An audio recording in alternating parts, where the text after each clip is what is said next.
Buenos días para todos y todas. Agradecemos que nuevamente se conecten para acompañarnos en estos debates sobre educación y humanidad en contextos de pandemia. Este cuarto encuentro sabemos que ha generado muchísima expectativa porque hoy conversaremos con unos invitados e invitadas muy especiales sobre lo que implica esta condición de pandemia para los maestros y las maestras, no solamente en América Latina, sino en muchas partes del mundo. Damos la bienvenida entonces a la profesora Gabriela Walder de la Red por el Derecho a la Educación. Ella nos acompaña desde Paraguay y nos encanta tenerla. La doctora Gabriela ha hecho un trabajo muy interesante sobre los procesos de formación en el Paraguay y ha escrito sobre las marchas y contramarchas que estos procesos han generado en este lugar del Cono Sur. También le damos la bienvenida al doctor Luis Bonilla, que nos acompaña desde el Centro Internacional Miranda, desde Venezuela. El profe Luis ha escrito recientemente interrogando lo que implican los procesos de educación en contextos de pandemia.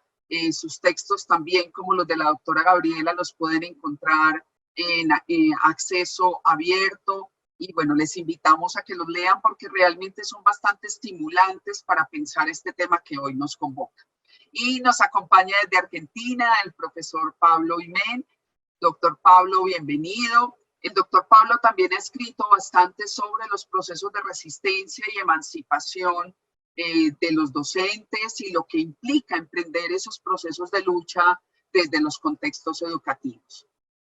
Como bien recordarán, el conversatorio anterior nos dejó pistas muy importantes para pensar cómo aprovechar desde el ámbito educativo también este contexto de movilidad, de transformación, para que los maestros y las maestras emprendamos acciones como sujetos políticos, como intelectuales orgánicos, como bien lo mencionaba Gramsci en su momento, para generar transformaciones importantes en los procesos pedagógicos, en los procesos educativos y en los procesos de escolarización.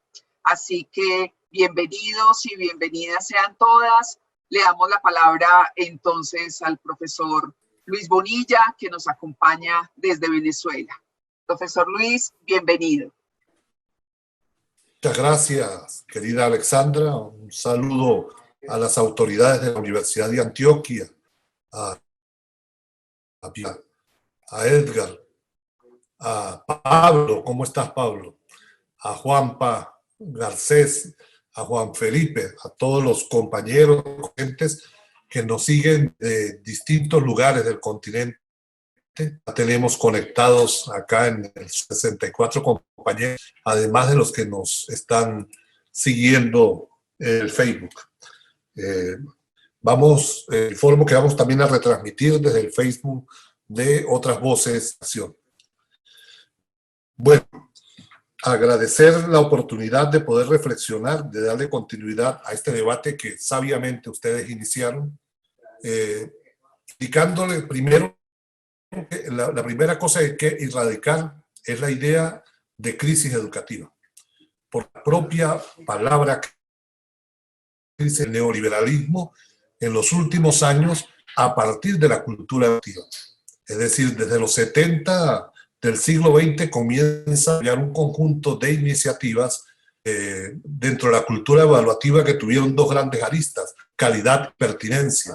Y la calidad y la pertinencia han sido indicadores macro para evaluar el comportamiento de los sistemas educativos y en consecuencia ir construyendo la idea de crisis educativa. Es una educación que no sirve, que hay que producir formas constantes para cambiarlo y una reforma tras la otra lo que profundiza es la noción de crisis. Entonces, lo primero, hablar sobre la frase tan usada por nosotros de crisis educativa por su propia connotación de constructo neoliberal.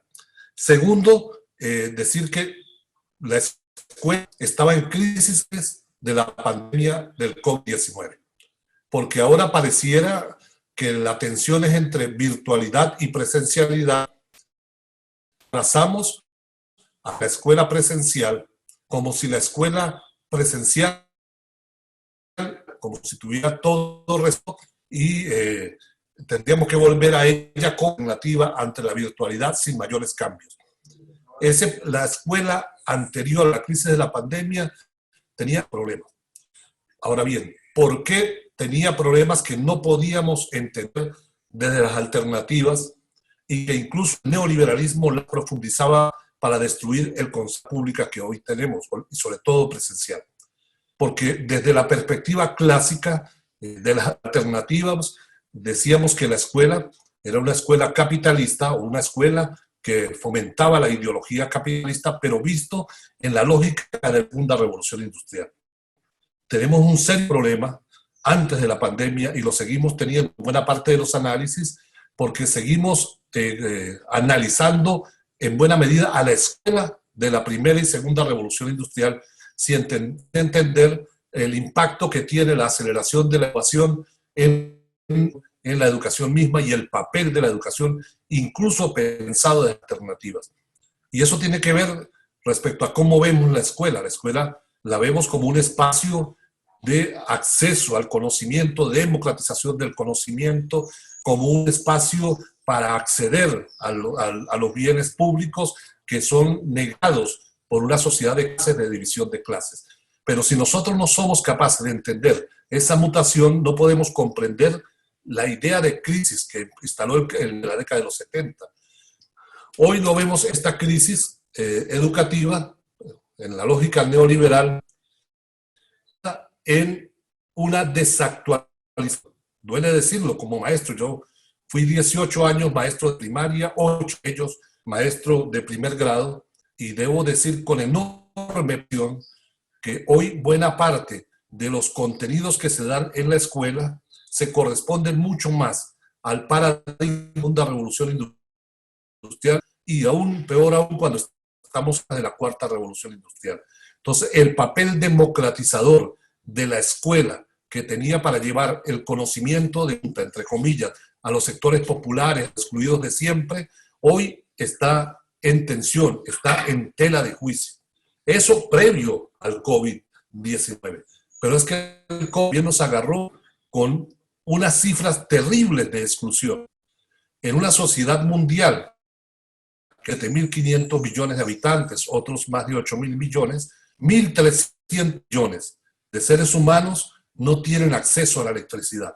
Es decir, lo que para nosotros se considera fundamental y básico, eso que hacemos todas las mañanas, prender o apagar la luz, prender la licuadora, el microondas, ver televisión, prender o apagar el radio, toda esa cotidianidad en la cual nosotros vivimos, una séptima parte del planeta está excluido. El progreso, entre comillas, del capital de los últimos años, 1.000 millones fuera. En educación eso se expresa en 258 millones de niñas y jóvenes fuera del sistema escolar, que están en edad escolar y que están fuera del sistema escolar a partir de las propias cifras por UNESCO. Ahora bien, previo a la propia crisis COVID, ya había toda una iniciativa de los organismos multilaterales de intentar virtualizar la educación.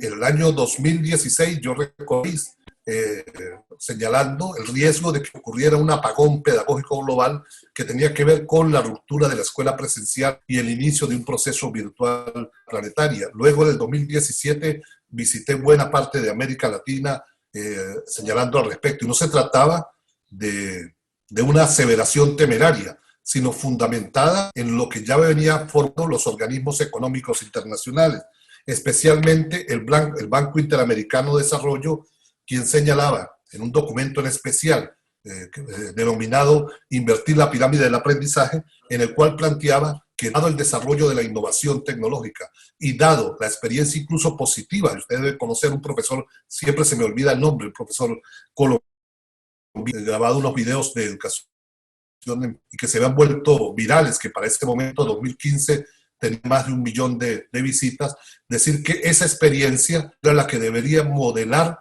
la educación en el futuro, que lejos de invertir en la formación de docentes, lo que había que concentrarse era en la identificación de los expositores grabarlo, subirlo en las nubes y ir construyendo las condiciones de posibilidad de un modelo de educación en casa.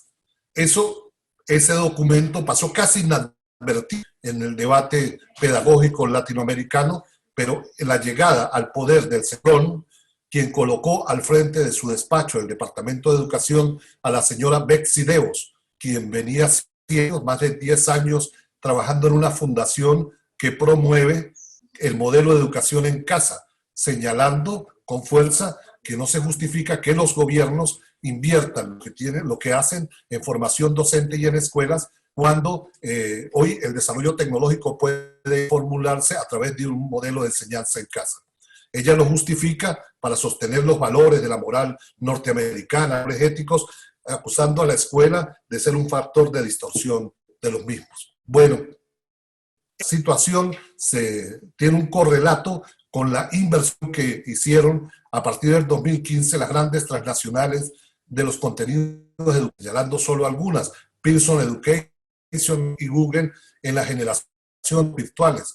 Hoy, más del 90% de los contenidos educativos desde la lógica virtual están en manos privativas y por estas grandes corporaciones que hoy, en medio de la crisis de COVID, rápidamente decidieron colocar muchos de ellos sus plataformas que eran privativas de manera gratuita para poder desarrollar las clases. Lo que están fomentando fundamentalmente es construir hegemonía sobre el uso de estas herramientas de realidad educativa. Sin embargo, a pesar de que los gobiernos de América Latina han dado dos tipos de respuesta, una por vía virtual, vía de educación remota, el sistema educativo, y otros anticipar vacaciones o trasladar para otro momento la culminación de los años escolares. Las cifras que publica UNESCO a finales de abril son dramáticas.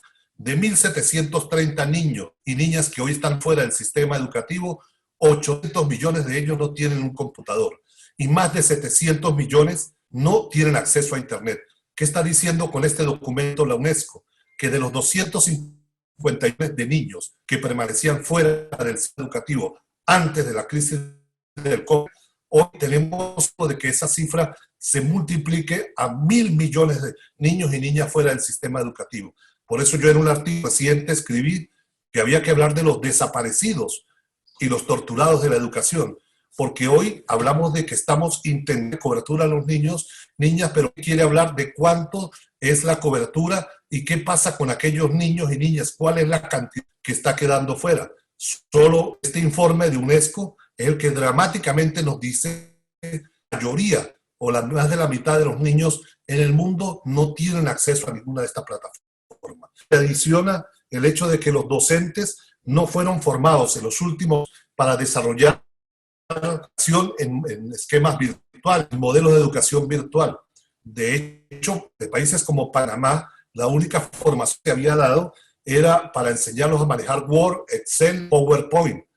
Y es hace como 6 años. La mayoría de plataformas de los ministerios de educación no han podido ni siquiera soportar el dar cursos conteniendo en línea de 1.000 docentes. Por lo general, entre 300 o 500 y con cifras mayores, colapsan las plataformas. Es decir, no hay capacidad instalada en los ministerios en su mayoría para poder abordar este desarrollo. No hay contenidos y eso está generando contenidos en la lógica virtual.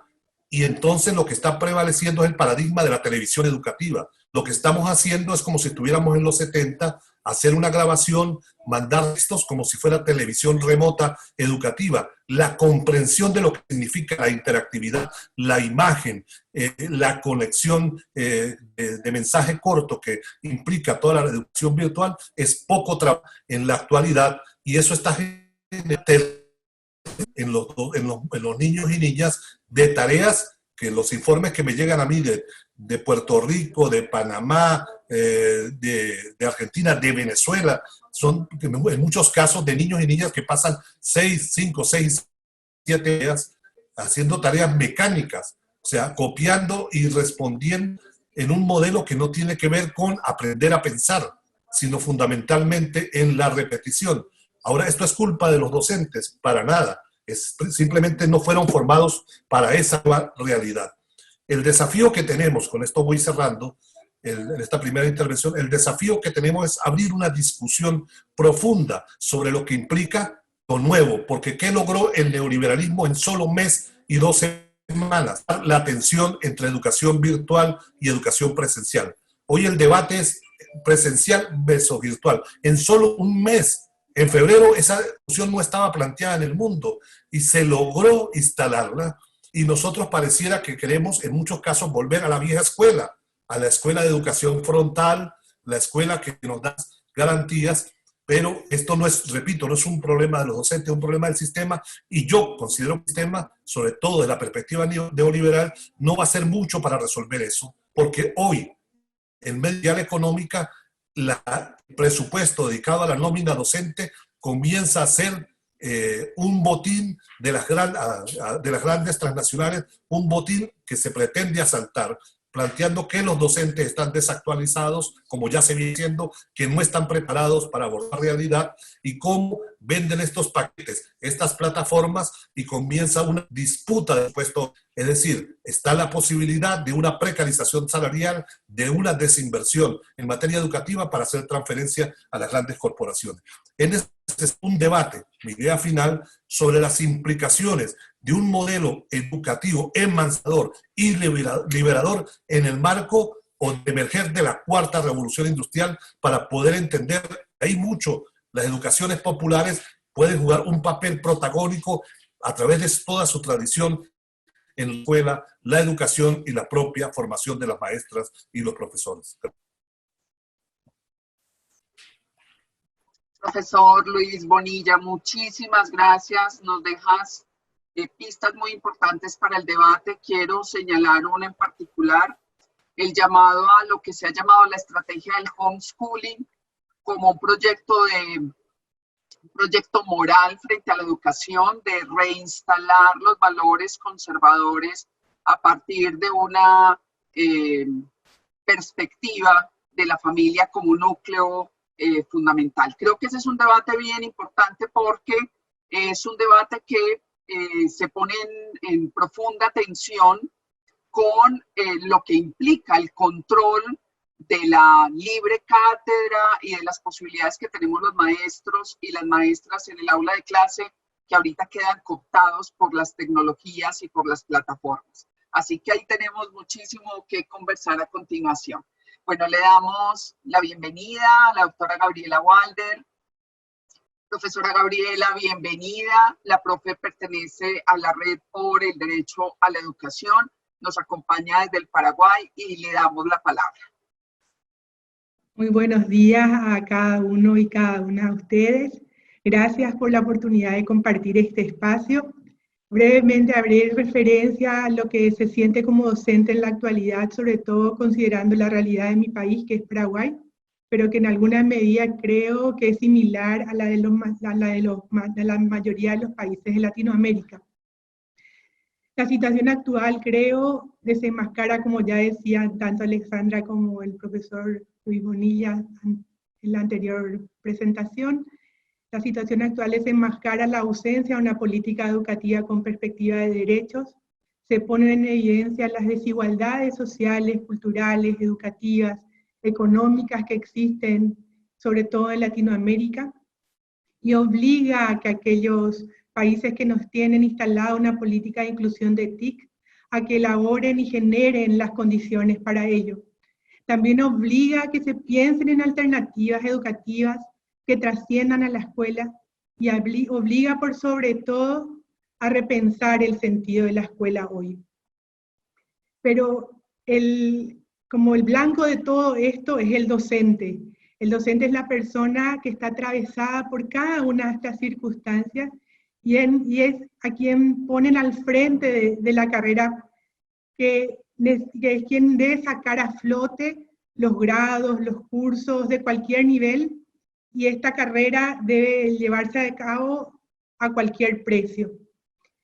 El docente hoy, como históricamente lo ha hecho, está obligado a enseñar como pueda, con o sin recursos, con o sin conocimientos, con o sin condiciones, Y estas herramientas, conocimientos y sobre todo condiciones corren exclusivamente bajo la responsabilidad de la persona del docente. Los docentes estamos obligados a cambiar el chip para dar respuesta a este nuevo tiempo. Y eso es realmente muy pesado para todos los docentes que estamos hoy ante esta circunstancia, ¿verdad? Ante todo esto, el docente está en una encrucijada. Pienso que digo esto porque creo que el docente siente y sabe que educar no es solamente transmitir conocimientos. El docente siente y sabe que acompañar el proceso de aprendizaje de un niño, de una niña o un adolescente es más que enseñar contenidos. El docente siente y sabe que el intercambio a través de los recursos tecnológicos no es suficiente. Y el docente siente y sabe que algo debe hacer, que tiene que seguir, que tiene que estar cerca, pero no está seguro de que aquello que le piden que haga sea el camino. Pero en medio de esas dudas, sigue adelante. Y esa es la realidad de los docentes hoy, ¿verdad? El docente está al frente de este desafío y por sobre todo está, por lo menos aquí se siente mucho este desafío de no perder el año. Y en esa demanda que siente de todo el contexto social, se pregunta o nos preguntamos qué es lo que perdemos, qué es lo que ganamos, quién pierde, quién gana y qué es lo que realmente qué está detrás de esta palabra perder, ¿verdad? El docente, por otro lado, percibe que muchos estudiantes con esta modalidad no van a poder seguir por las diferentes desigualdades que caracterizan a la realidad que vivimos. Que muchos van a quedar rezagados y que no hay tiempo para pensar en ello. No hay recursos para evitarlo, no es posible compatibilizar las respuestas exigidas con las respuestas necesarias, y el docente en medio de esto sigue adelante. Ante esta situación, siendo docente, pero a la vez intentando mirar desde fuera, me preocupan las redes de apoyo que necesitan los docentes y que necesita toda la comunidad educativa. Pero por sobre todo el docente, porque él es el que está recibiendo todo este impacto. Y me pregunto si habrán tiempos propiciando para compartir esto, en alguna medida lo mismo que en este momento estamos haciendo. Pareciera como que no hay tiempo para poder compartir este transitar, ¿verdad? Los aciertos, los desaciertos, las dudas, las confrontaciones, los sentires. Y me inquieta saber quién acompaña todo esto, quién compadece con el docente, el concepto de compadecer más como sinónimo de padecer no como compasión, sino como estar al lado del docente realmente en este momento muy complejo. ¿Quién está pensando realmente en la persona del docente? No solamente como el que tiene que educar, sino como parte de un engranaje que no tiene tiempo para detenerse y que en este proceso tiene hasta la posibilidad de resquebrajarse por completo, ¿verdad? Y por lo menos aquí en Paraguay, estas interrogantes hasta el momento no están teniendo respuesta, ¿verdad? Ante este panorama, como docente, siento que hay que seguir, pero también considero que hay que hacerlo bajo ciertas condiciones y que creo que creo que por aquí es donde a lo mejor tendríamos que empezar, ¿verdad? Una de las condiciones es desacelerando, valorando lo significativo para el niño, para la niña y el adolescente. El aprender no es solo lo que está en el currículum, aprender es aprender a vivir en el mundo, sintiéndonos parte de este mundo. Por lo tanto, aprender es aprender a ser familia, aprender a ser ciudadano, aprender a ser vecino o vecina, aprender a ser una persona en este mundo que hoy nos toca vivir.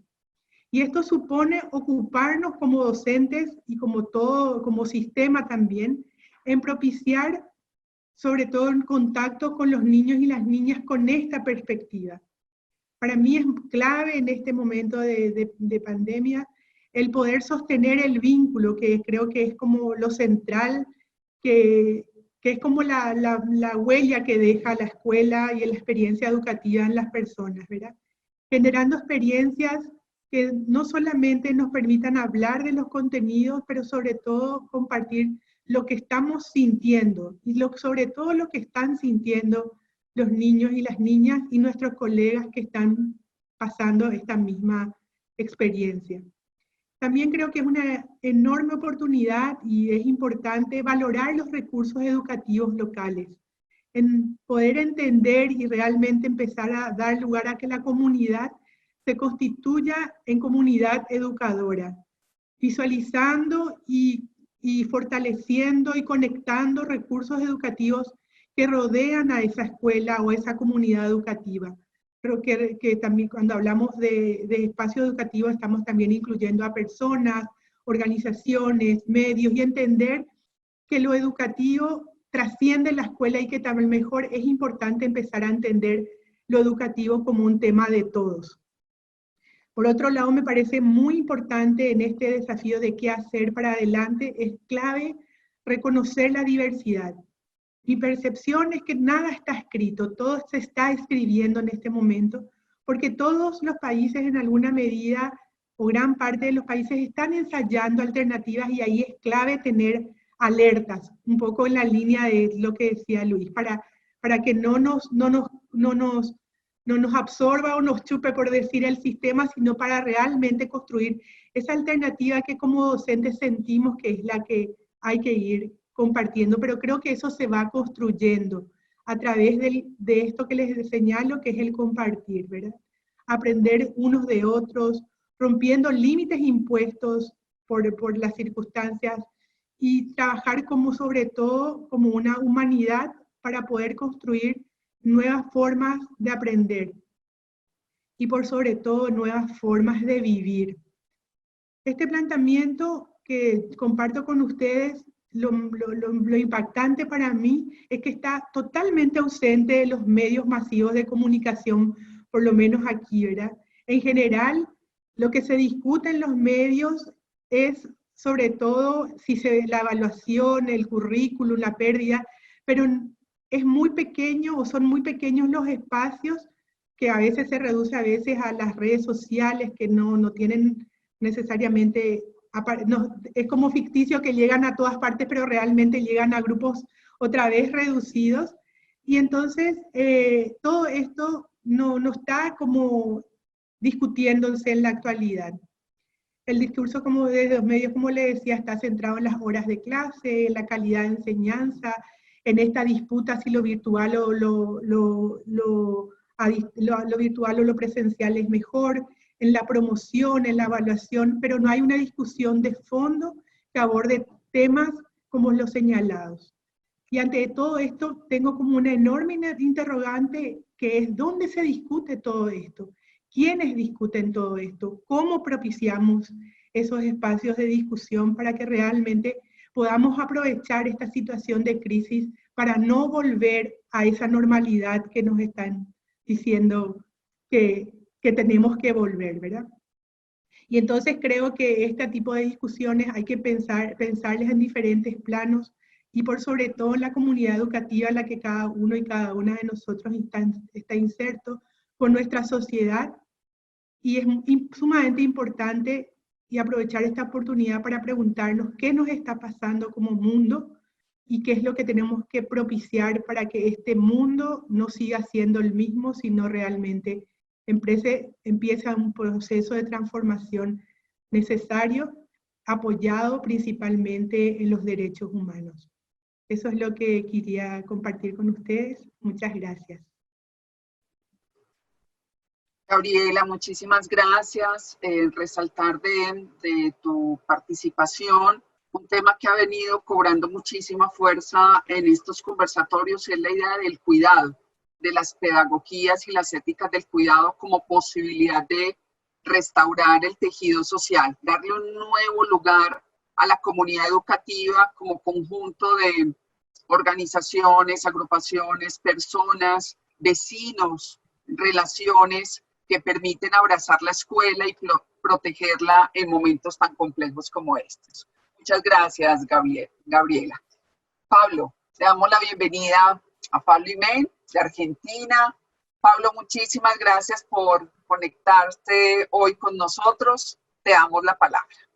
Les recordamos que también este conversatorio se transmite a través de Facebook Live, que es muy importante que nos ayuden a divulgar estos debates como posibilidad de generar de manera expansiva una reflexión sobre lo que implica esta situación de confinamiento, de aislamiento físico y de pandemia para el sector educativo y las potencias que tenemos también, toda vez que es un sector que implica no solamente a los estudiantes, a los maestros, a las directivas, sino también a un gran grupo de personas comprometidas con los procesos de transformación en la escuela. En la medida que divulguemos estos conversatorios, que vamos conversando más sobre esto que nos está aconteciendo, quizá podamos encontrar alternativas de salida, decíamos la vez pasada, repertorios de acción política que nos ayuden a aprovechar este contexto también para transformar la educación, no en la vía del debate y la tensión entre virtualidad y presencialidad, sino en la profundización de las comprensiones sobre lo que implica educar en momentos como estos. Pablo, ¿estás? Bueno, hice un rápido cambio de dispositivo con esto de la tecnología, así que pasé al teléfono celular, porque está escrito que cuando puede salir mal, va a salir mal. Pero bueno, afortunadamente en 2 minutos pudimos resolver el problema técnico. Bueno, yo les quería agradecer, por supuesto, la convocatoria. Organicé mi intervención para poder acomodar algunas ideas en 8 grandes puntos para que entren en 10 a 12 minutos. De hecho, tanto Luis como Gabriela incorporaron cantidad de temas que me alivian de tener que abundar en cuestiones. En primer lugar, quería, bueno, celebrar estos espacios de encuentro y tal vez acá valorar uno de los efectos positivos de la pandemia, que es la multiplicación de estos espacios internacionalistas de intercambio, de reflexión colectiva, de poder pensar desde el norte hasta el sur, escenarios, diagnósticos y alternativas. Y en ese mismo marco, bueno, advertir, como es obvio, que mi punto de vista no es de ninguna manera neutral y que estoy en un espacio, si se quiere, anfibio entre la militancia académica y el movimiento social como cooperativista también, más allá de mis títulos universitarios. En ese marco, mi preocupación por aportar al análisis, creo que en la línea de todos los que estamos acá, es tratar de entender para poder transformar, ¿no? El sentido de estos debates me parece que tienen que ver con asumir que la educación es un campo de disputa y que no estamos en ese campo de disputa como meros comentaristas, sino como constructoras y constructores, como luchadoras y luchadores, en función de proyectos y de sujetos que están poniendo en cuestión cuál es la mejor educación posible en un contexto de pandemia mundial. También quiero agregar, a modo de gentil y fraternal provocación, me siento sumamente identificado con lo que planteó especialmente Luis, y siempre siento que hacemos una dupla interesante en la sentencia de Gramsci, de él más del pesimismo de la inteligencia y yo más del optimismo de la voluntad. Así que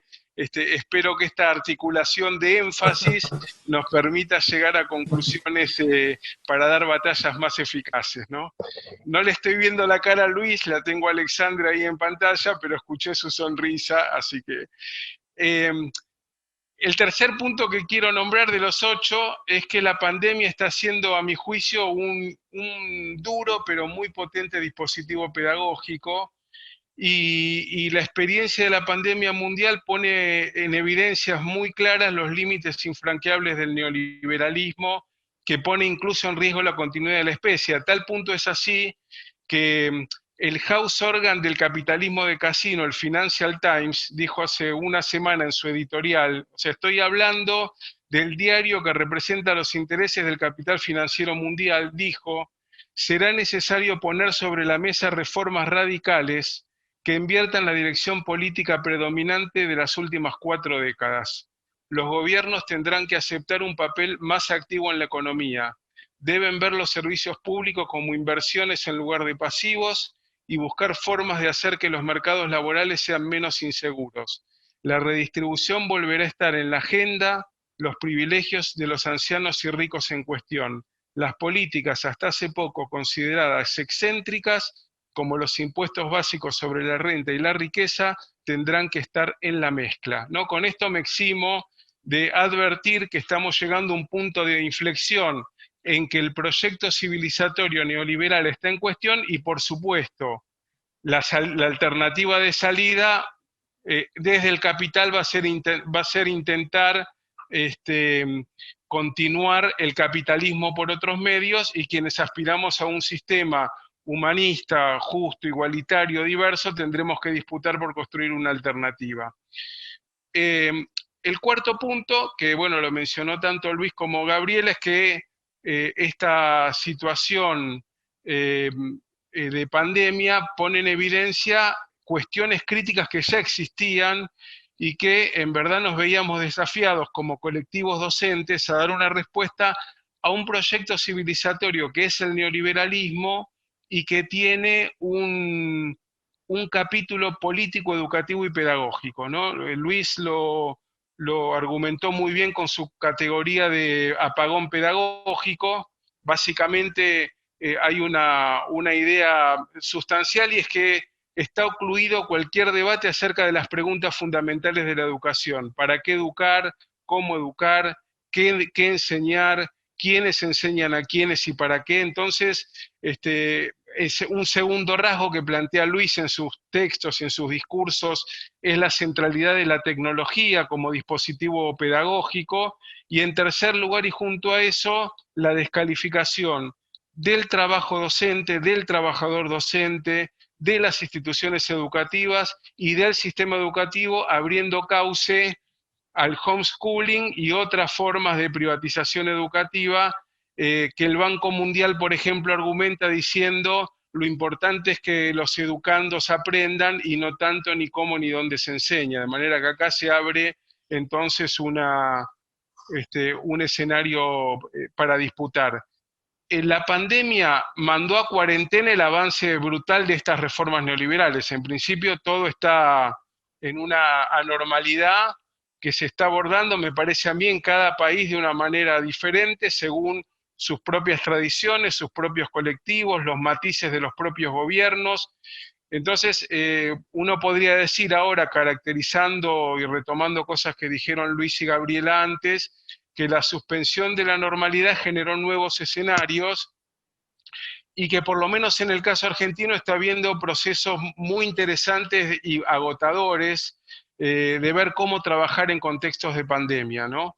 En Argentina se interrumpió el dictado de clases y se instó un trabajo en diálogo entre la escuela y las casas con un fuerte énfasis en el uso de las nuevas tecnologías.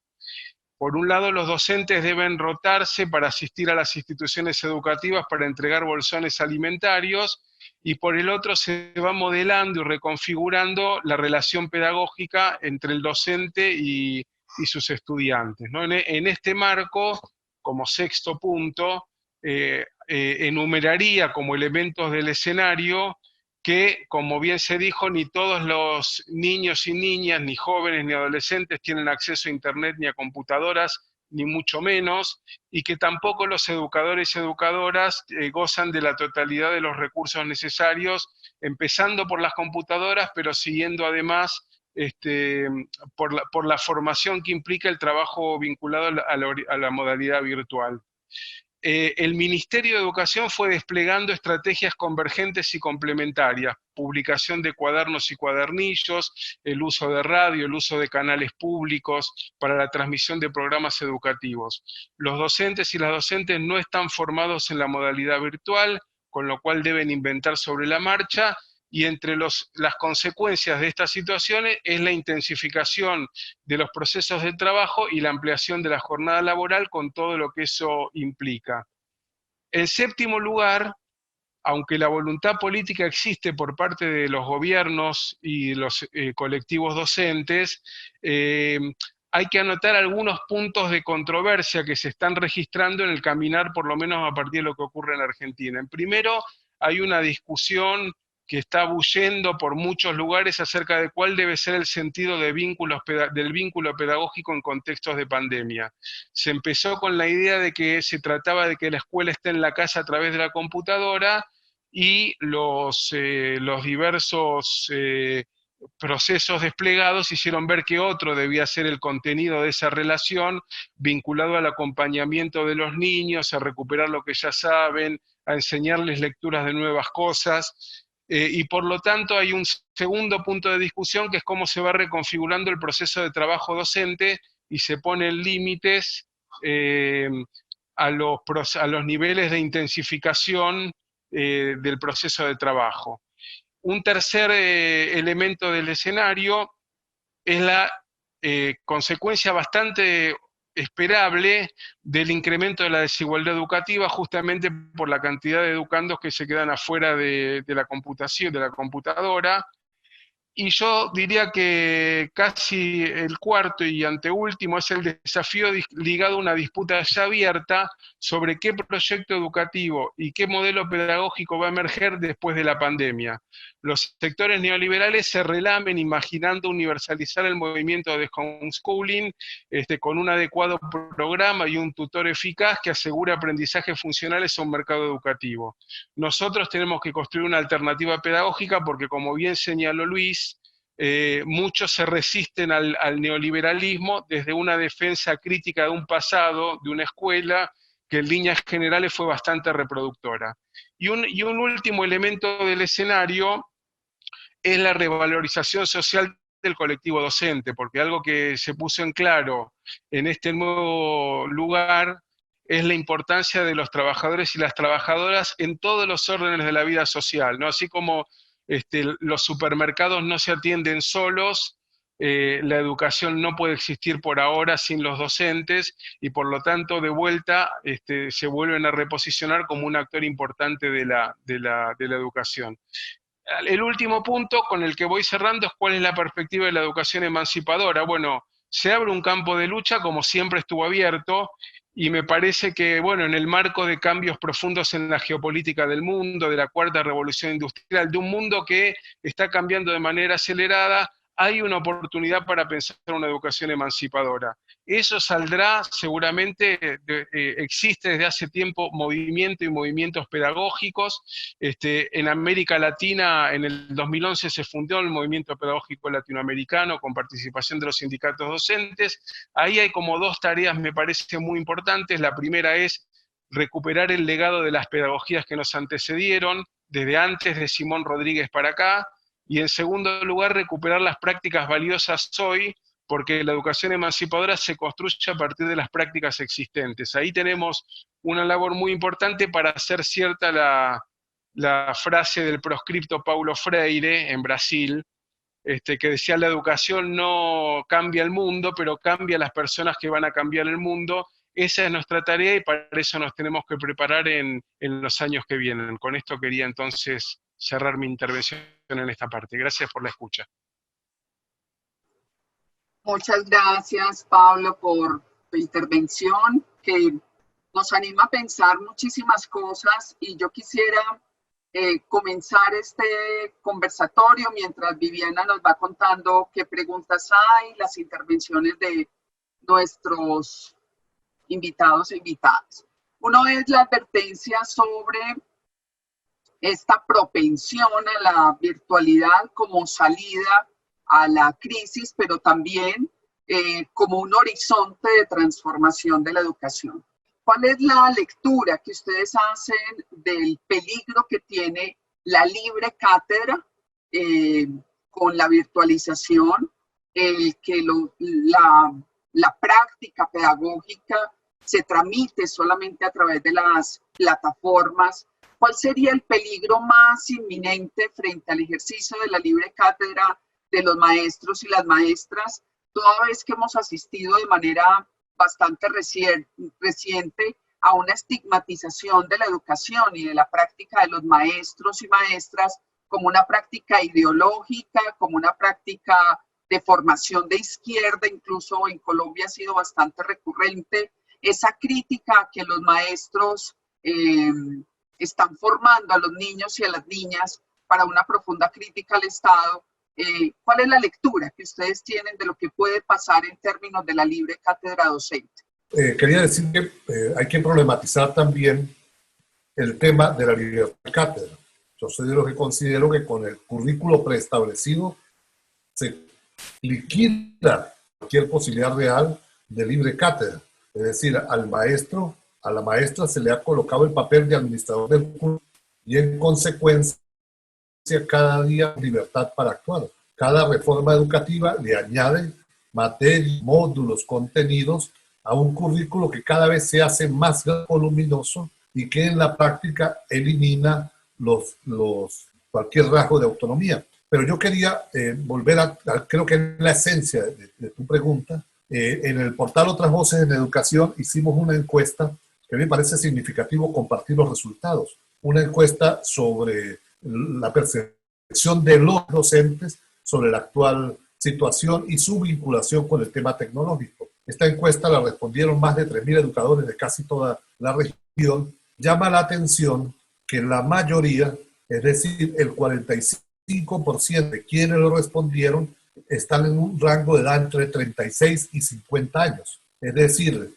buena parte de los que responden, que son incluso que están llegando por vía informática, corresponden a lo que dirían en términos sesgados, migrantes digitales, es decir, que nacieron antes de toda la aceleración de la Internet y las redes sociales, pero que hoy tienen capacidad también de respuesta. Entonces también es falso que aquellos que nacimos antes de esta aceleración no tengamos disposición a vincularnos al mundo tecnológico. Las respuestas de ellos nos llamaron la atención porque solo el 40% respondió a algún nivel de preparación para poder, previo a la crisis de COVID, para poder abordar el desafío del modelo virtual de educación en casa. Es decir, el 60% respondió que no tenía formación previa, lo que nos decía Pablo Imen. Están resolviendo a su manera y eso puede ser bueno.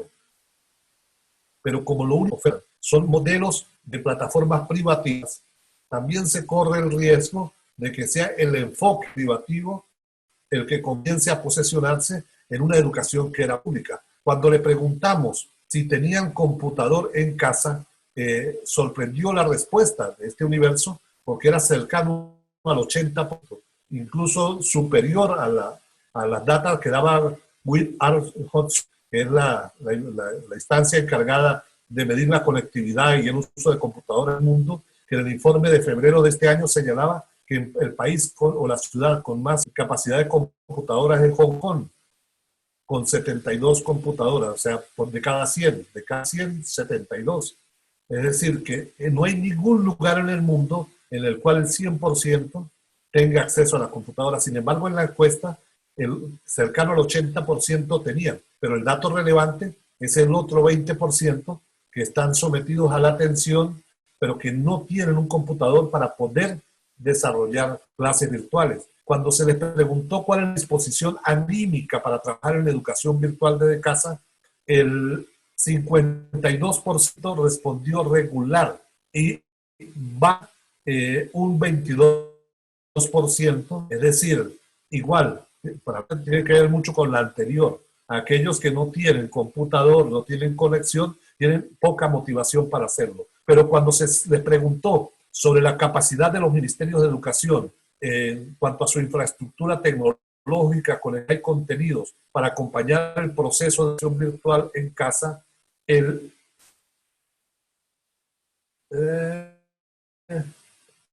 34% respondió precaria, el 19% muy poca, el 16% ninguna. Es decir, la mayor caracterización que hacen los docentes es crítica sobre la capacidad de los ministerios para acompañar el proceso de educación en casa. Y las dos preguntas finales: si el ministerio te convoca a un proceso de acción en línea sobre propuestas pedagógicas para el mundo digital en el aula, las respuestas más o menos están en la misma sintonía. Solo el 37% considera que ello puede ayudarle en su trabajo pedagógico permanente, y la mayoría considera que no tiene impacto en lo que hace. Y finalmente, sobre las consideraciones sobre el modelo de educación, si es un intento o no a la educación que realizan, la mayor cantidad expresa cerca del 68% que tiene muy poca vinculación con el modelo pedagógico. Y esto lo vinculo a que la tendencia es a resistirnos. Y resistirnos puede darnos pie a desarrollar un espíritu conservador ante lo nuevo que está surgiendo. Y el espíritu conservador además se expresa en refugiarnos en frases bonitas, frases como que hay que defender la educación para aprender, para ayudar a aprender a los demás y comprender la realidad, para fomentar el pensamiento crítico. Esas frases pueden tener huecas porque hoy en los documentos del Banco Mundial o el BID yo consigo que se llama generar pensamiento crítico, a aprender a pensar, a aprender a comprender la realidad. Es decir, el neoliberalismo coactó buena parte de nuestras categorías y hoy las frases no significan mucho, sino van acompañadas de un análisis en profundidad. Cuando alguien me responde solo con frases, yo digo, bueno, pero ¿dónde está una propuesta de fondo y un análisis final? Y para el último comentario, que precisamente tiene que ver con lo que expresaba muy bien, comparto plenamente su visión entre Pósito a Pablo, porque tú hablaste de la muerte de la humanidad, yo no llegué a tanto. Habla del Financial Times, es precisamente la tensión entre ese sector de la burguesía internacional y el otro sector expresado en el Foro Mundial de Davos. Hoy la burguesía mundial tiene contradicciones incluso de cómo abordar la actual coyuntura, pero que se expresan en el mundo del trabajo. Las cifras de la OIT son dramáticas. De los 3.300 millones de fuerza laboral en el mundo, es decir, de 8.000 millones de planeta, 3.300 están trabajando, de las cuales 2.000 millones son trabajo informal y 1.200 altamente inestable. O sea, informalmente consiguiendo la comida del día a día, el dinero para la sobrevivencia del día. Pero lo que más está en expansión es el sector laboral que tiene que ver con el mundo digital, con las mercancías digitales, es el sector con mayor expansión para el modelo de acumulación capitalista. Y termino con la lapidaria frase de Klaus Schwab, el creador del Foro Mundial de Davos, que señala que para el enero de la cuarta revolución industrial, para que los ricos sigan siendo más ricos y los pobres y marginados sigan estando donde están hoy o en peores condiciones, el modelo económico de la cuarta revolución industrial solo requiere de 4.000 millones de personas. Es decir, así como el modelo de la tercera revolución industrial pudo seguir haciendo rico a los más ricos con 1.300 millones de personas sin acceso a la electricidad, hoy el capitalismo se plantea que para ricos más ricos, 4.000 millones pueden estar fuera, es decir, la mitad de la población fuera del mundo de la conectividad. Y eso tiene un correlato en la educación.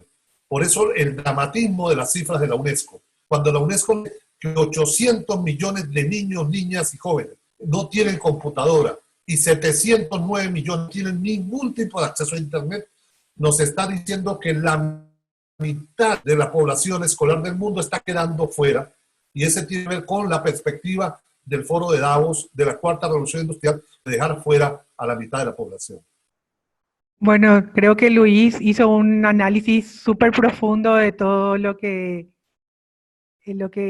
plantea un poco esta pregunta, ¿verdad? Pero realmente para mí lo importante realmente es primero hablar de qué libertad estamos hablando, ¿verdad? Con esta idea de que planteaba también ya Luis, de que el movimiento de trabajo en un contexto escolar siempre está recuadro que es el currículum que cada grado tiene preestablecido, ¿verdad? Por otro lado, me preocupa con qué medios van a construir esa libre cátedra y si van a ser medios que están, están ya en el contexto de las tecnologías, esos contenidos y esas maneras de abordar determinadas cosas tienen ya oculto un currículum otra vez. Entonces ahí me preocupa cuál va a ser el modelo de docente que van a estar utilizando los docentes para imitar o para poder trabajar en esa libre cátedra.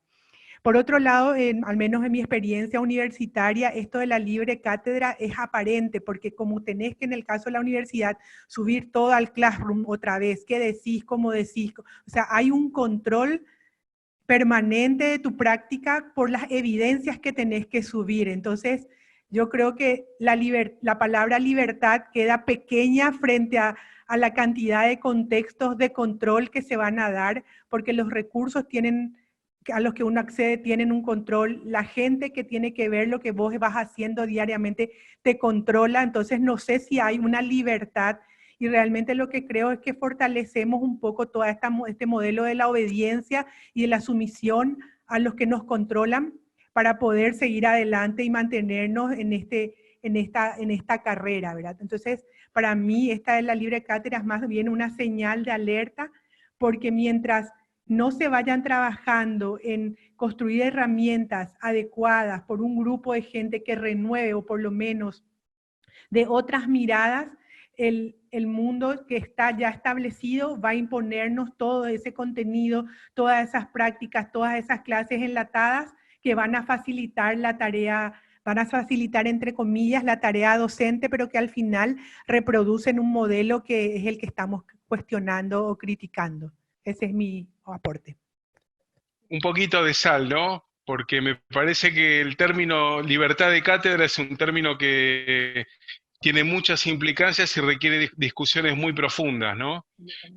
Porque si libertad de cátedra es que cada trabajador de la educación hace lo que quiere, podemos estar en problemas. Entonces, solamente dejo planteado que el proceso de trabajo docente tiene, por supuesto, esa dimensión política, pedagógica, curricular, pero que la decisión de para qué, cómo y qué enseñar no puede, así como de esa decisión no puede estar excluido el docente, no puede ser solo el docente quien la defina. Digo, dicho esto, quedaría para muchísimo más. Me meto con 4 reflexiones muy cortitas sobre el tema de lo virtual. Entonces, la primera es que en su primera intervención Luis señaló el error de tomar como eje la contraposición del debate virtual presencial.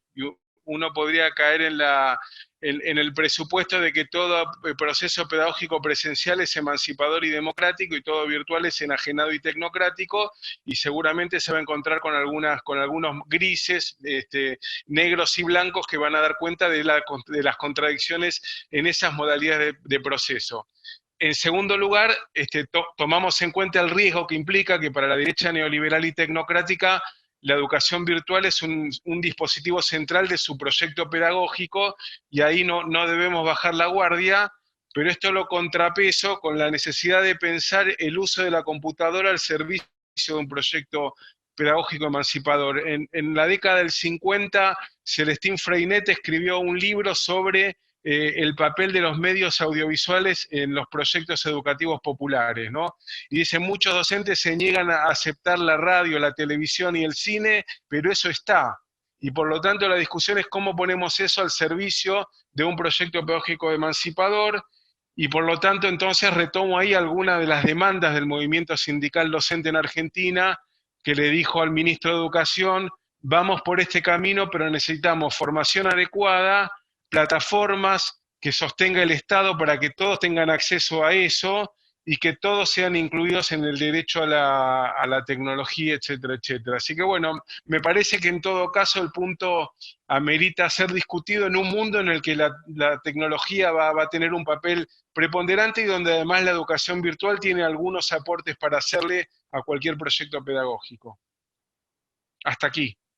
Muchas gracias, Pablo. Le damos entonces la palabra a nuestra colega Viviana para que nos comparta algunas de las preguntas que han aparecido en el chat y que podamos seguir esta conversación. Gracias, Viviana. Muchas gracias a ti, Alexandra, a los panelistas y a todas las personas que están conectadas nuevamente. Muy buenos días y gracias por acompañarnos.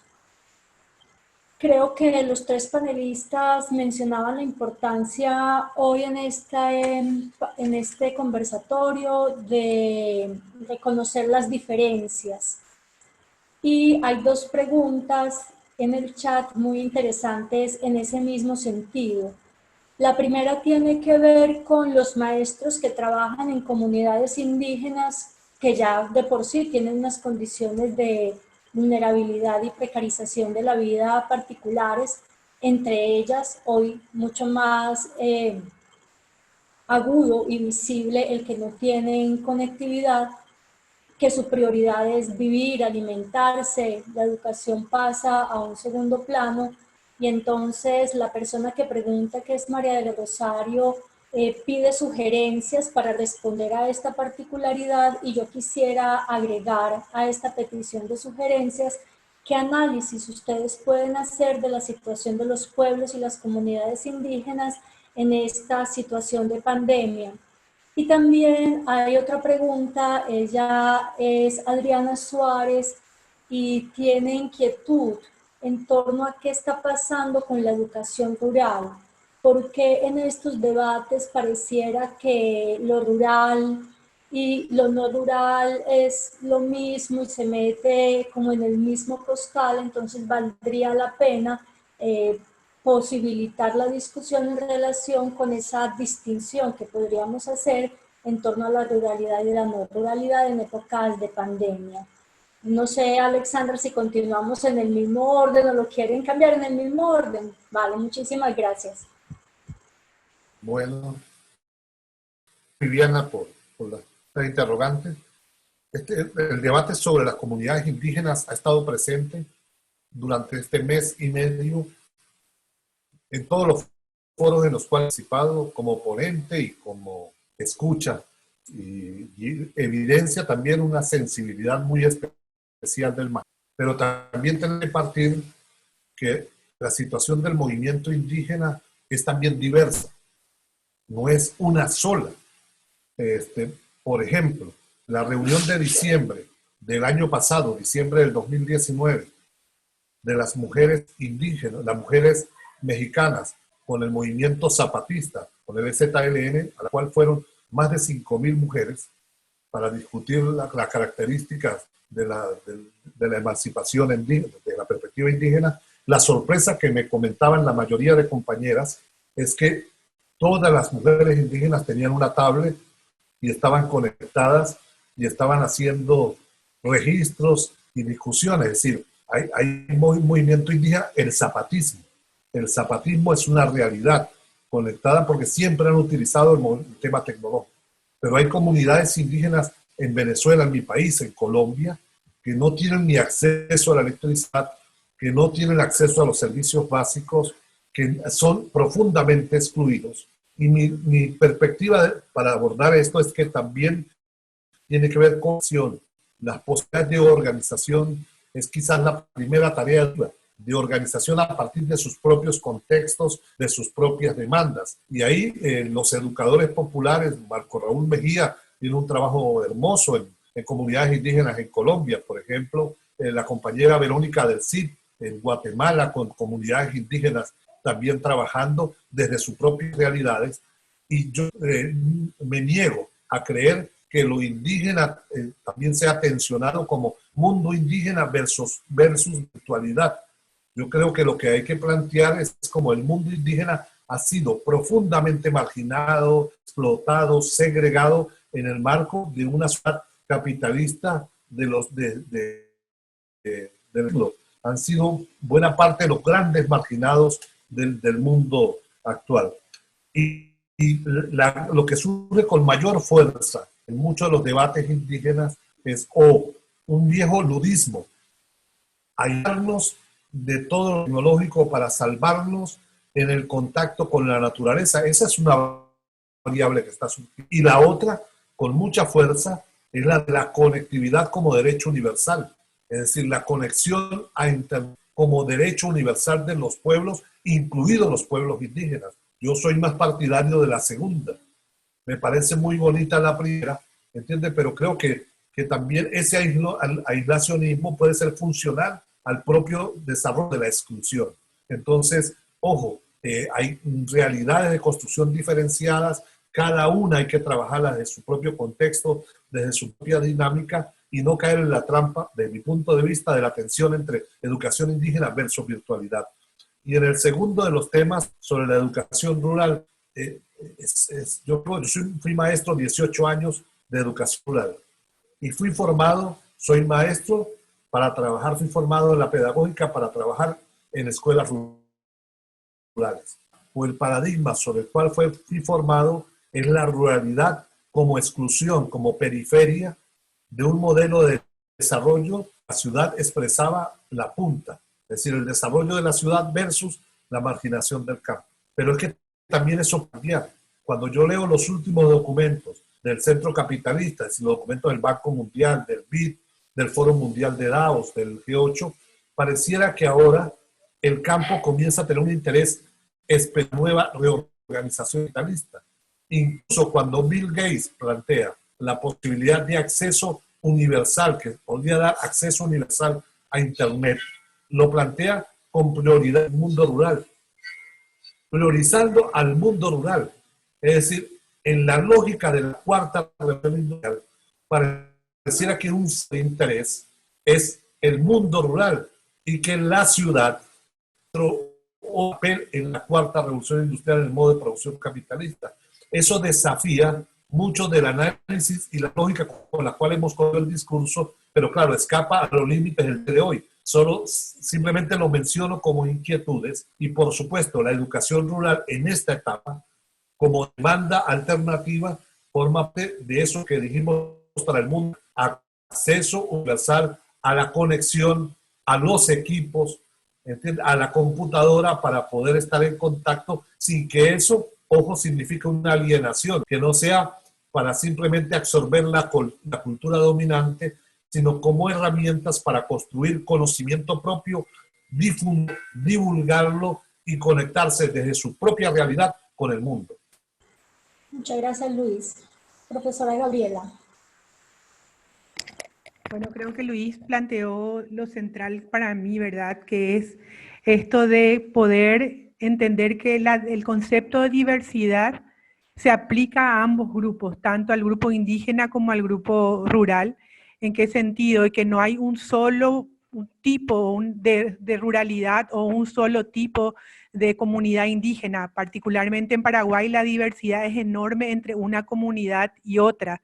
Entonces, hablar de respuestas homogéneas para comunidades diversas me parece volver a caer en un mismo error. O sea, creo que el desafío que existe es poder construir los proyectos educativos considerando las diversidades, tanto rurales como indígenas en primer lugar. Pero creo que para poder construir esos espacios de diálogo, un elemento clave, si esto se va a dar en un contexto como el actual, donde mucho de la comunicación pasa por el acceso a la tecnología, es fundamental asegurar la accesibilidad de esos sectores a estos recursos para poder construir las propuestas de manera participativa y asegurando una comunicación fluida, porque de otro modo, si desde la ciudad se piensan las respuestas para el grupo indígena o los grupos indígenas o los grupos rurales, estamos cometiendo el mismo error. O sea,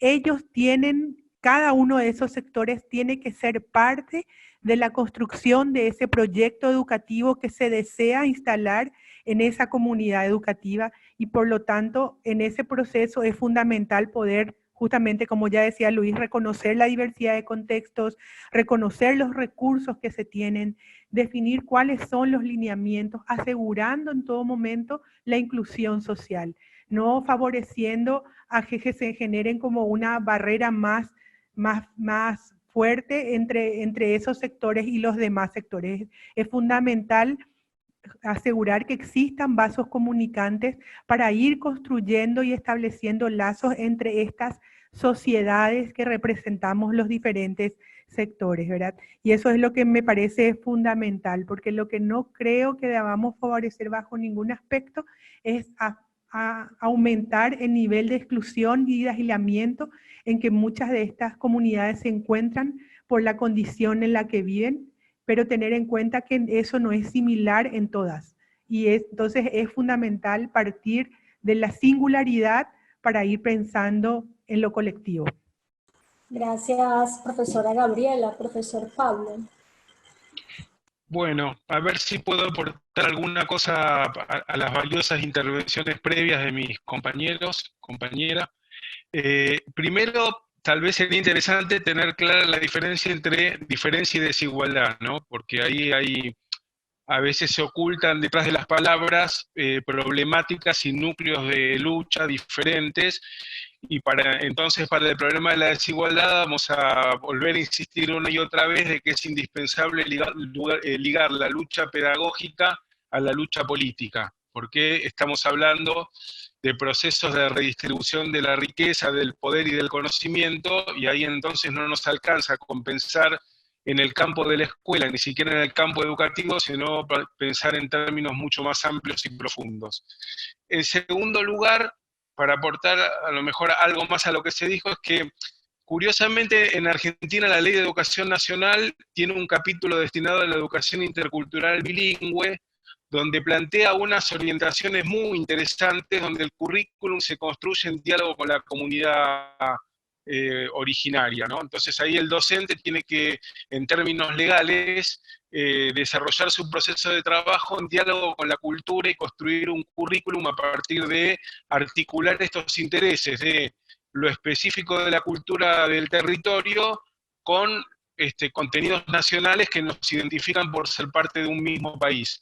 Entonces, bueno, ahí me parece que en relación a la cuestión de lo indígena y lo rural, yo más bien me preguntaría cómo aporta lo indígena y lo rural a la construcción de una gran pedagogía diversa y emancipadora. Y ahí me parece que en ese diálogo entre quienes están en territorios rurales y urbanos se puede haber un proceso de mutuo enriquecimiento. Para eso hace falta asumir lo que Gesualdo Sosa definía como pedagogía tránsito, que es cómo transitamos el camino entre lo que tenemos y lo que queremos ser, cuál es el sujeto político y pedagógico que va a llevar adelante eso, y ahí me parece que la voz de las comunidades tiene mucho para aportar.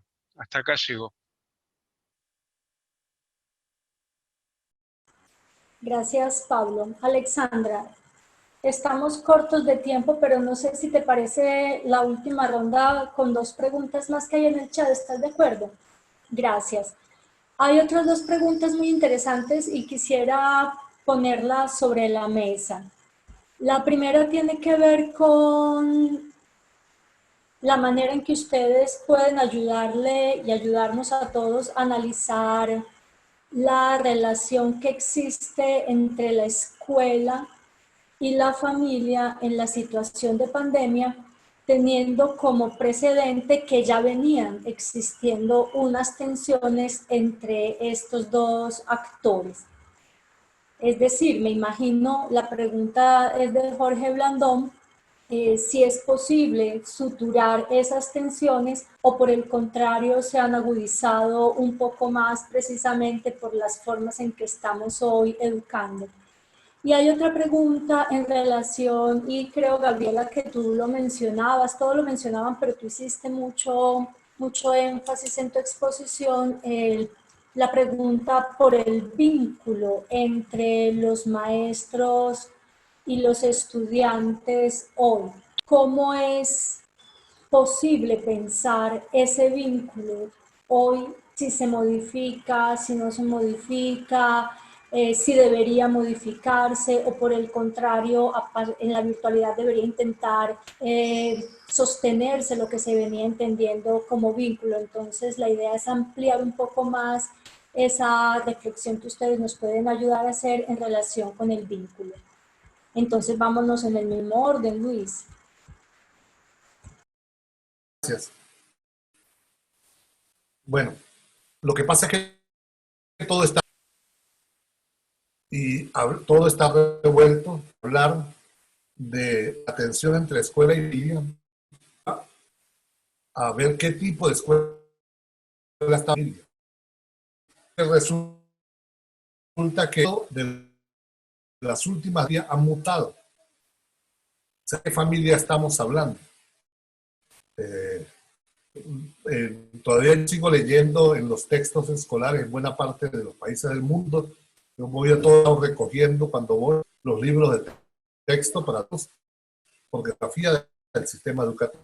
Y en muchos, para no decir que casi en todos, el concepto de familia es el concepto de familia nuclear, familia compuesta por papá, mamá, está dicho. Base fundamental de la sociedad compuesta por padre, madre e hijos. Pero mi práctica en la escuela, yo dejé de estar en primaria hace ya como 15 años, pero en las aulas de primaria, pero ya hace 15 años, y ahora en la escuela, en la universidad, sigo que la familia de referencia ya no se parece mucho a eso que dicen los textos. Entonces, lo primero es que la familia cambió. Ya la familia hoy está conformada por el hijo de la novia de mi papá, que ahora está en la familia, es el del que fue de mi mamá y ahora está acá. Es la familia con núcleos centrales en los abuelos, en hermanos. O sea, todavía muestra lo conservador del sistema educativo, que no refleja esa otra familia que está presente netamente hoy, porque hubo en algún lado, incluso quienes defenden, en un momento rompimos el vínculo con la familia, casi que la tarea educativa en algunos lados, yo consigo en discursos conservadores, pero también alternativos, como que toda la carga de lo educativo escolar está en la escuela.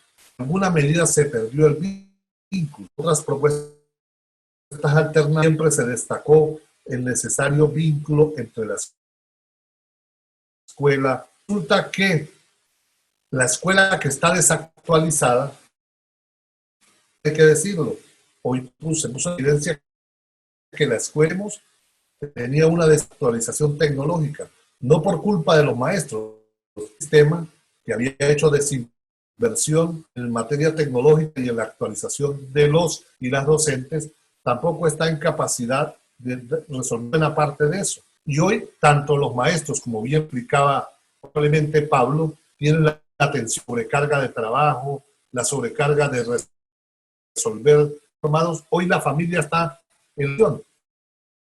Para ponerlo incluso en términos vive. Yo tengo 2 hijos en el primaria y hoy estamos 6 horas al día resolviendo.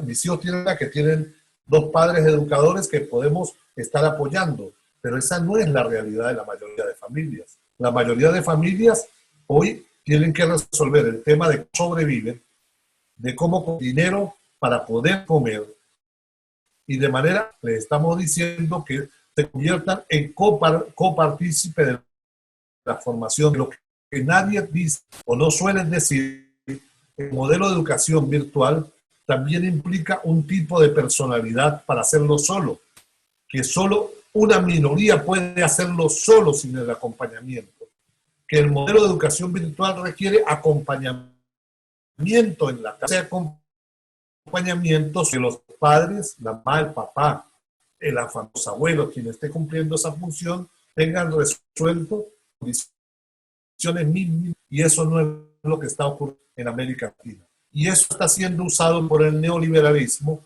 para generar tensiones entre la familia. Yo veo algunos memes, justamente, dicen que mientras los padres están sacrificándose, intentando acompañar a los estudiantes a resolver las tareas, los docentes están durmiendo. Es falso, absolutamente falso, pero comienza una ofensiva precisamente desde centros ideológicos para hacer aparecer como al docente despreocupado y generando la carga. Y el propio aparato burocrático contribuye a eso, porque comienzan los supervisores y los directores a ver cuánto ha dado el maestro esta etapa de educación virtual. Si ya dio el objetivo 8.5 de sociales, el 9.3 de lengua y literatura, es decir, la preocupación del aparato para garantizar que la administración curricular continúe, genera una lógica de sobrecarga a la familia, desarrollo de contenidos, y eso hoy tiene que resolverse por alguna vía. Ya comienzan a emerger. En Galicia comenzó a hablar de la primera huelga virtual contra el modelo, es decir, advirtiendo que la mayoría está fuera del sistema, pero que los otros no tienen cómo resolver. Y eso en el caso universitario. En el caso de la educación primaria o inicial y el bachillerato es aún más fijo.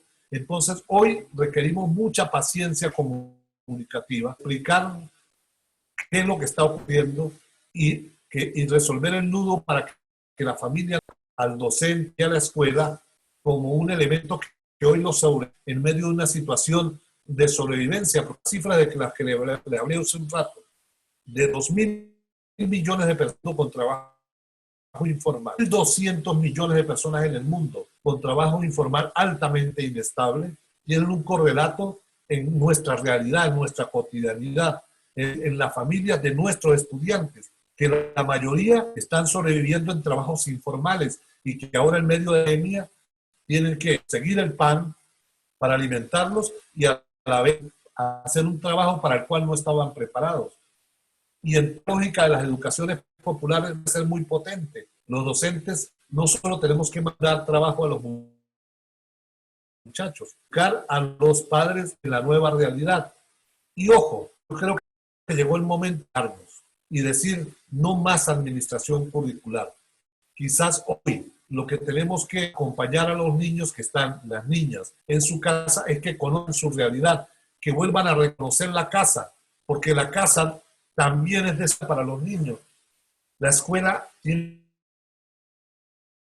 que darle la casa en la casa. ¿Por qué papá y mamá no tienen trabajo? O tienen trabajo precarios, patriarcales que hay en la casa, la distribución de cargas dominantes en la casa, como la mujer tiene la mayor carga en la casa del trabajo. Tienen que ser reflexiones que ellos comiencen a hacer, que los niños también comiencen a ver si logran entender lo que está en la casa. Yo le pregunto a muchos de los niños y niñas si saben cómo funciona el remoto, si saben cómo funciona el televisor, la licuadora, el microondas.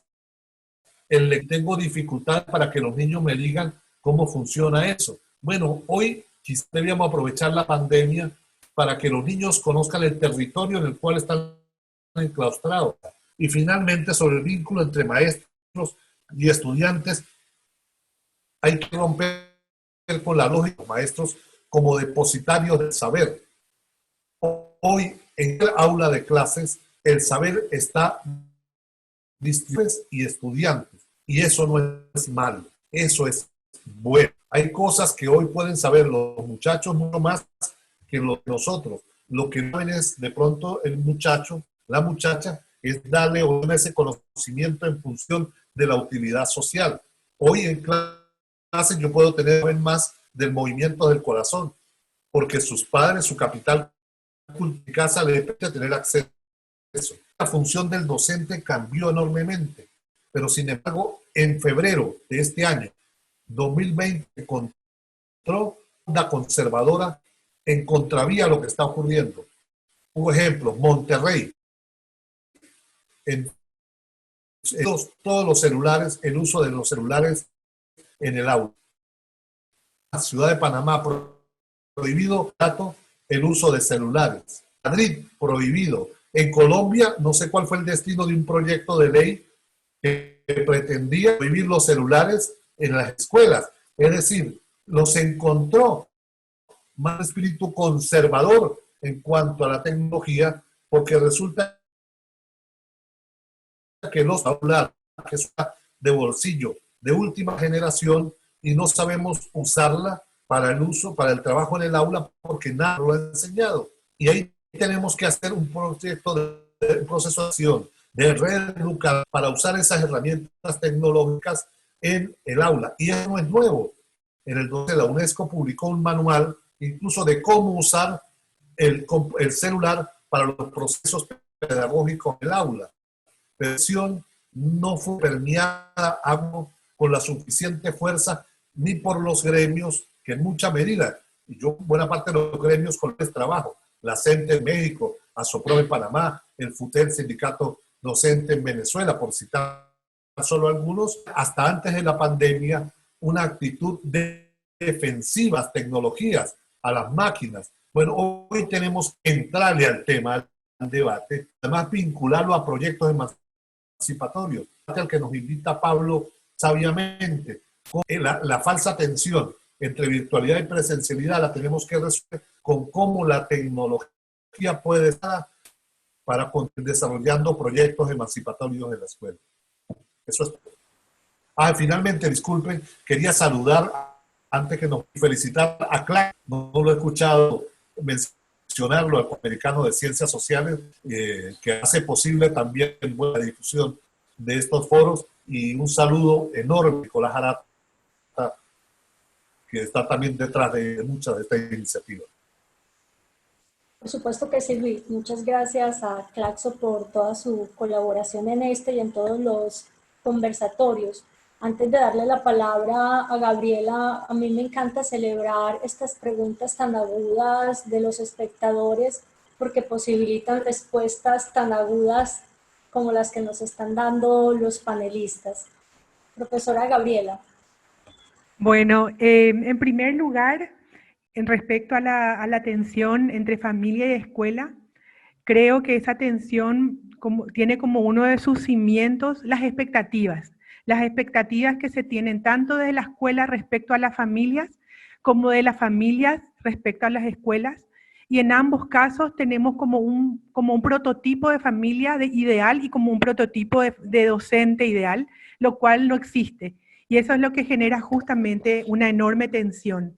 Por un lado, la expectativa de los docentes es tener padres educadores que tengan dominio de los conceptos y conocimientos que el niño debe aprender, y esa no es la realidad y tampoco debería ser la realidad, porque en realidad el padre o la madre o el tutor, el rol que le compete en esta circunstancia es de acompañar el proceso educativo. Acompañar quiere decir estar al lado de ese niño, no supliendo al docente, sino entendiendo con el niño lo que el docente le va brindando como recurso para poder apropiarse de esa experiencia, de ese conocimiento o de esa tarea que él se le asigna. Entonces, justamente creo que lo que hay que es poner sobre la mesa estas expectativas que se tienen desde ambas partes para sincerar de qué padres o madres estamos hablando, y también reconocer que del lado de la docencia hay docentes y docentes con mayores y con menores recursos que no son exclusivamente ellos los responsables de encontrarse en esa condición, sino que ellos y ellas son producto de un proceso formativo deficiente. Y desde ahí es como que hay que transparentar esas debilidades para ir pudiendo establecer vasos comunicantes asociados a las realidades casi de cada grado o de cada curso del que estamos hablando, ¿verdad? Entonces, para mí, esa tensión familia-escuela se debe principalmente a ello, y creo que el camino es el diálogo y la comprensión de las deficiencias que ambas partes tenemos. Y de hecho, los propios docentes nos encontramos ante una encrucijada también, porque somos docentes, pero también somos madres y padres, y nos toca, o sea, también creo que como docentes tenemos la posibilidad, aquellos docentes que somos padres o madres, tenemos la posibilidad de generar y de llegar al espacio de nuestros colegas esas realidades, porque a veces nos confrontamos como el docente como si fuera que nosotros desconocemos la realidad de ser docente, y a veces nos confrontamos como padres con estas mismas disyuntivas, ¿verdad? Entonces, por ahí creo que un poco sería interesante ir habilitando espacios para la discusión y la comprensión de esta tensión, no querer sortear la tensión con soluciones mágicas, sino reconocer las dificultades y a partir de ellas ir generando alternativas adecuadas a cada uno de los contextos, y reconociendo nuevamente estas diversidades y tomando también lo que decía Pablo, y estas desigualdades, o sea, porque son como los dos elementos también los que están incidiendo en esta circunstancia, ¿verdad? Y en cuanto al vínculo, que fue uno de los temas que señalaba ya en mi presentación, Creo que es muy importante poder entender que el espacio de educación virtual, a veces con este afán de reproducir el modelo presencial al modelo virtual, pasa que 45 minutos el docente está hablando prácticamente solo mientras los niños tienen que escuchar, ¿verdad? Creo que no es, por ahí un poco empieza la reflexión en el sentido que el espacio virtual también se puede constituir en un espacio de intercambio de pensamientos, de emociones y de circunstancias que le van tocando al niño o a la niña vivir.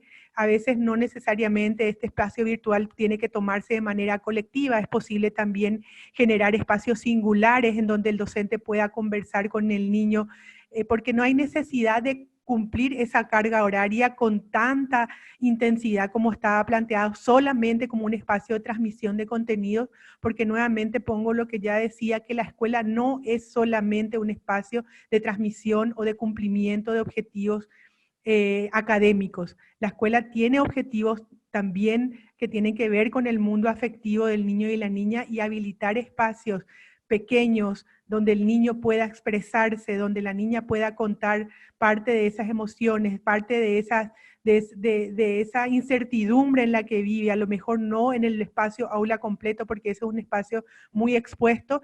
Es posible pensar, gracias a la tecnología, en mensajes singulares para los niños, que no necesariamente tengo 40, no es que a los 40 le tengo que mandar un mismo mensaje todos los días ni repetirlo, sino de acuerdo a las circunstancias de aula, pensar en esos diálogos virtuales que es posible mantener con el niño o con la niña, sobre todo para recordarle que uno está pendiente también de su alma y de su bienestar, y no solamente de que cumpla con las tareas. Y habilitar el espacio para la conversación. Yo creo que los chicos, en la medida en que uno va habilitando esos espacios, ellos van anticipando, o sea, atreviéndose y ensayando nuevas formas de comunicación también, que pueden ser hasta mandándose mensajes, dibujos, videos. Hay muchos recursos creando historias donde uno puede ir sacando esas emociones y trabajándolas con los niños y con las niñas. Y creo que otro camino también es entender y empezar a ver el proceso educativo no fragmentado como materias. Yo trabajo comunicación, yo trabajo matemáticas, sino como momentos integrales de aprendizaje, en donde los niños y niñas con una misma experiencia es posible que puedan sentir y experimentar saberes vinculados a varias áreas del conocimiento, y creo que esta es una excelente oportunidad para dejar de entender a la educación como asignaturas, sino como un espacio de construcción de aprendizajes diversos con una misma experiencia, y eso va a enriquecer enormemente también el espacio de intercambio. Eso es lo que tengo brevemente que aportar respecto a las dos preguntas. Muchísimas gracias, profesora Gabriela. Profesor Pablo. Bueno, son dos preguntas muy sencillas las que hicieron.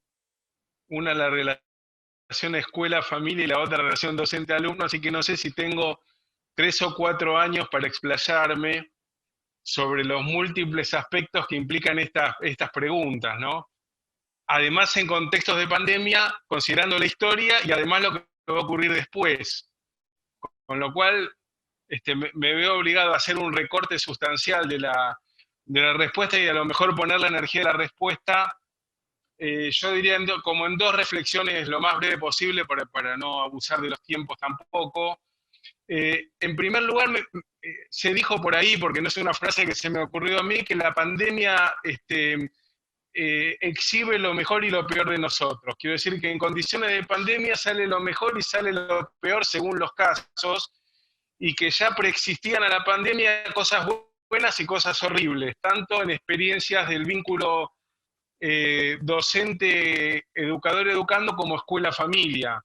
Por eso yo hacía hincapié en no perder nunca la perspectiva general de que como colectivos docentes tenemos la tarea de pensar y construir en los hechos una pedagogía emancipadora y un proyecto político educativo emancipador. Entonces, desde ese lugar de necesidad de acumular y dar la lucha concreta, yo tuve la oportunidad de viajar a Venezuela en años anteriores, y vi que cada escuela era un verdadero campo de batalla entre docentes reaccionarios y docentes revolucionarios y comunidades, y me parece que hay que pensarlo un poco en esta perspectiva. Yo recorriendo los autores, los pedagogos del pasado, no sé, Gesualdo Sosa en Uruguay tenía un trabajo muy potente con las comunidades y las familias, y así podríamos recorrer un montón. Así como hoy también existen una importante cantidad de instituciones y docentes con relaciones muy valiosas y potentes con la familia, me parece que hay que hacer un trabajo de relevamiento, de sistematización, de comunicación de esas prácticas que redunden en la organización de un movimiento pedagógico. Esto, junto con la lucha política por estados democráticos, por sociedades diferentes, es la tarea de la época. Así que diría esto, por lo menos de lo que yo conozco, no fui maestro rural, pero conozco escuelas interculturales bilingües en Río Negro y Neuquén. Existe una diversidad de experiencias muy potentes de escuelas que se vinculan con la familia en todas las coyunturas, y de docentes que practican una pedagogía distinta. La tarea es recuperar esas experiencias y tratar de impulsar la construcción de esa pedagogía nuestroamericana de cara al siglo XXI y a las tareas pendientes de la construcción de la patria grande. Hasta acá llego. Muchas gracias, Pablo. Alexandra, te voy a ceder entonces el espacio para que cierres. Quisiera robarme solo un minuto o menos para, en esto de que no se nos escape gente a la que hay que agradecer y siempre se nos escapa. Creo que vale la pena señalar el apoyo del profesor Andrés Klaus Peña Runge en cada uno de los conversatorios y de toda la Facultad de Educación, pero de él de manera muy particular. Creo, profesor Andrés, que no hacerlo públicamente sería participar de la injusticia de todos los que se escapan. Y en un segundo momento señalar mi gratitud a los panelistas y a los espectadores por sus preguntas. Yo he tomado atenta nota, yo olvido que hay cámara, entonces voy pasando las hojas de aquí para allá. Y tomo atenta nota porque creo que las facultades de educación, las maestrías en educación y los doctorados en educación, tendríamos la tarea fundamental de volver a escuchar este conversatorio y sacar anotaciones muy puntuales para lo que significa el proceso de acompañar la formación de los maestros. Son muchísimas las pistas que ustedes nos dan para pensarnos en nuestra tarea, no de cara a la pandemia, sino de cara a situar la educación como parte de una estructura que debería permanecer en lucha y permanecer en defensa de una educación pública para todos y para todas. Muchísimas gracias, Alexandra. Entonces, tú cierras. Gracias, Viviana. Bueno, ratificar a Luis, a Gabriela y a Pablo su participación. Como dice Viviana, siempre es muy estimulante escuchar que no solamente tenemos muchos desafíos, sino también muchas posibilidades, muchos repertorios de actuación.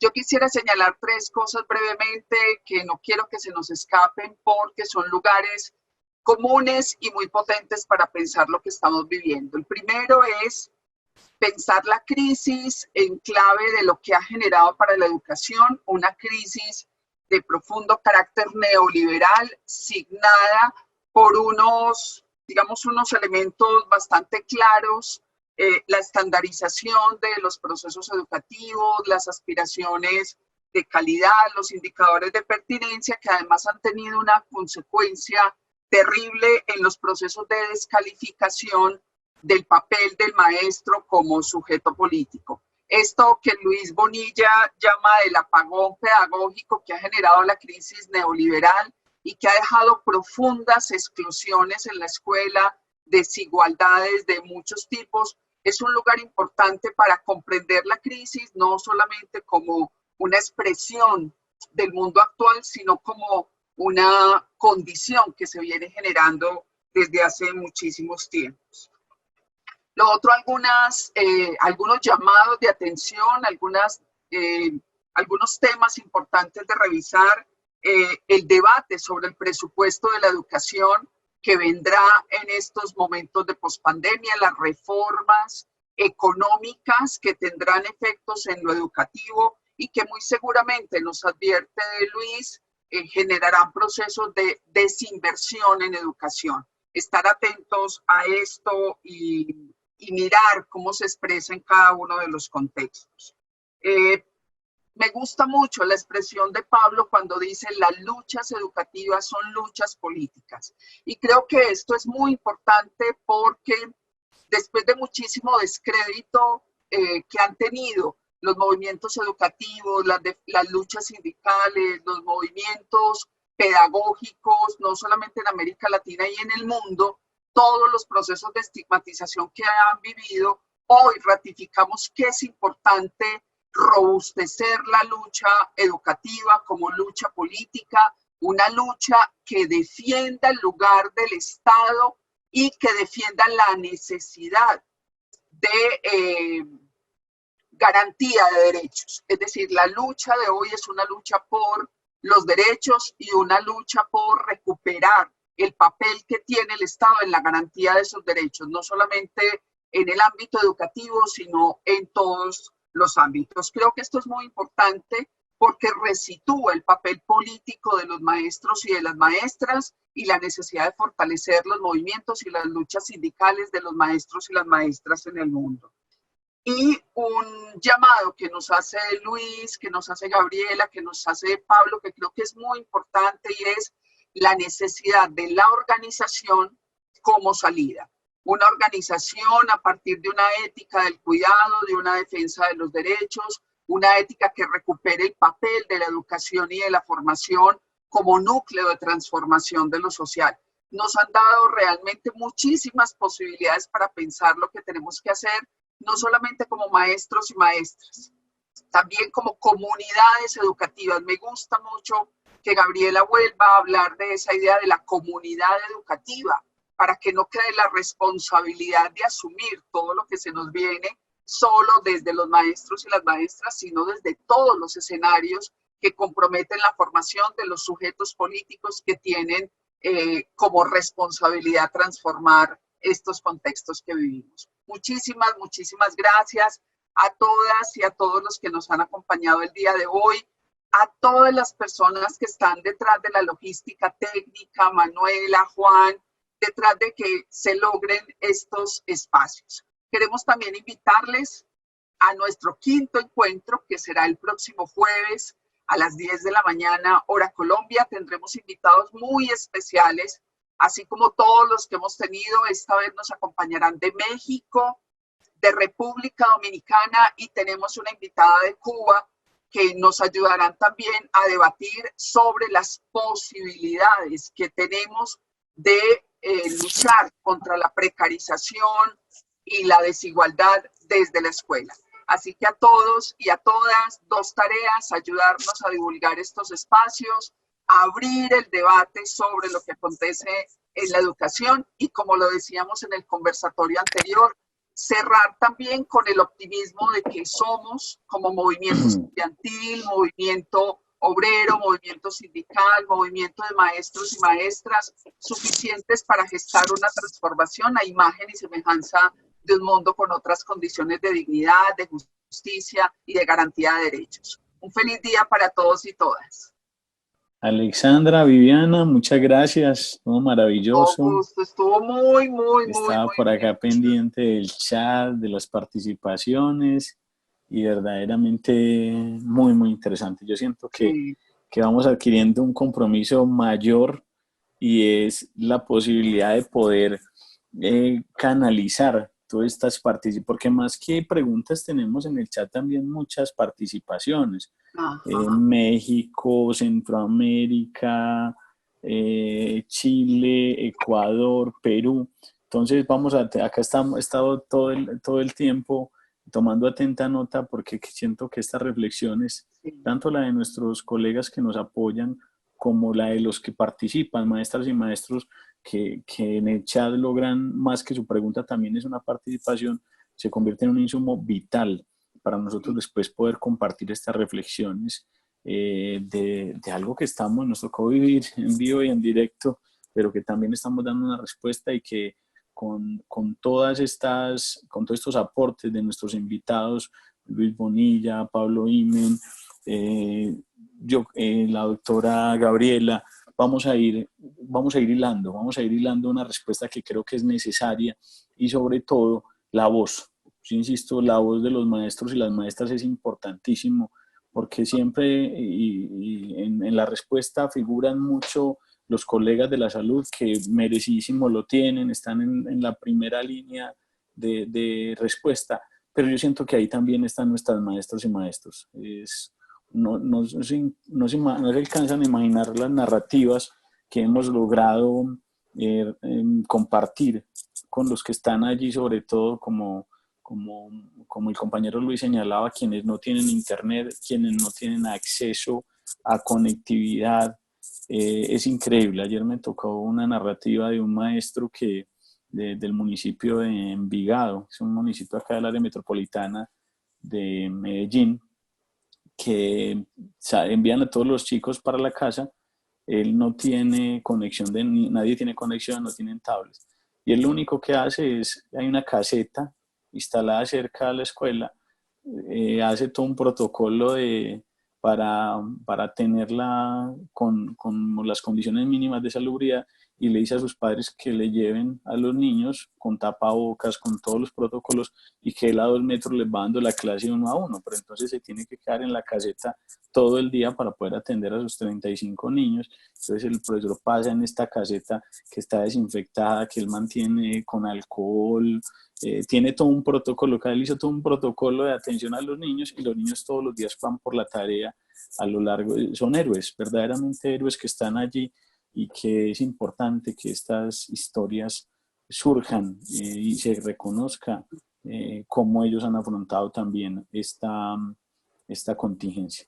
Bueno, nuestros invitados, Luis, nuevamente Pablo, muchísimas gracias. La doctora Gabriela todavía está por acá. Sí, claro, doctora Gabriela, muchas gracias. Excelente esta participación. Gracias, Les transmito un saludo de Nicolás, que Nicolás estaba en una de esas N.000 reuniones complejas que no le permitieron estar aquí, pero les envío un abrazo, un saludo, un fraternal saludo latinoamericano por este apoyo, que créanos que es muy importante. Igualmente nuestro señor decano Wilson Bolívar Buritica, que también se excusa, pero que les envía también un saludo. Muchas gracias. Muchas gracias por el espacio.